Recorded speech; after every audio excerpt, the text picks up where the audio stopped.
Joy, I don't want to be the Debbie Downer that adds and piles on. But I think that there's three types of people. Um, you have the people who are actively working on improving their lives and the lives of those around them. You have those that may or may not do that given the season that they're in.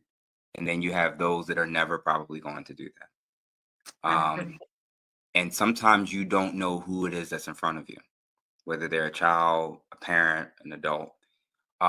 So my view is to be at a place where I'm so interested in trying to be better than I was the year before that there will be a natural effect around those around me at seeing that I'm up to something. Being a lot less interested in trying to convert people, change people, tell people they need to. When I wanted to change was when I wanted to change. It wasn't because my mom kept drilling me. It wasn't the punishments. It wasn't the discipline. It was when I wanted to change something about myself. And I think sometimes, and number two, it's going to sound really weird.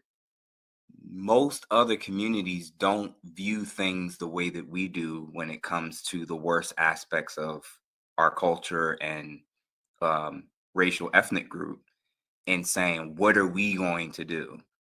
What they do is they prioritize those that care, those that want to do better and be better, and they allow those that's going to do their own thing. They don't see that as a representation of them.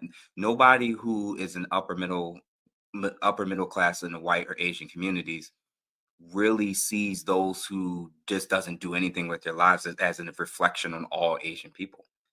And I think we have to get to a place in recognizing that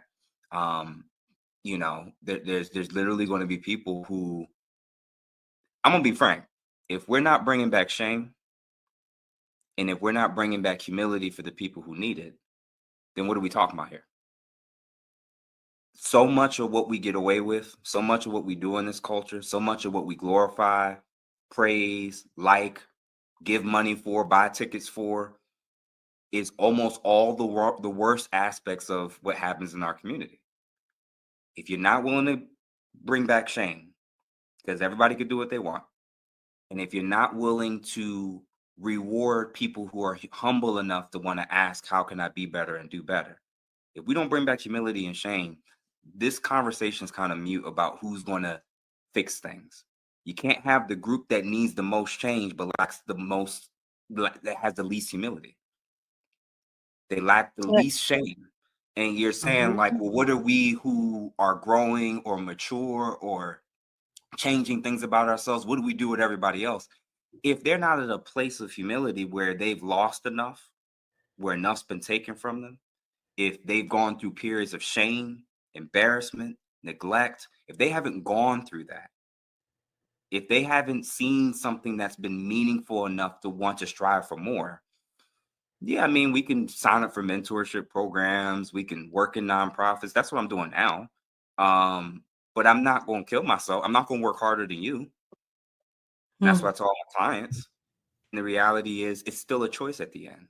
And for the stages of change, the reality is those who are struggling the most are in the pre-contemplation stage. They're not even at the stage where they're thinking about changing something. That's not my responsibility. And if you do drug and alcohol therapy, if you do regular, any type of therapeutic approach, your job is just to be ready and have the resources and the tools when they're ready. That's it. And the mental and emotional burden that comes off of you, now you can surround yourself with like-minded people who are starting to see what you're doing. I've had guys who I know got bodies, who I know have done some jail time, and they reach out to me at 22, 24, 30 plus years old. Jeff, man, we need to link up. Man, we need to, I love what you're doing, man. I didn't have to do anything. I just had to live. I just had to be.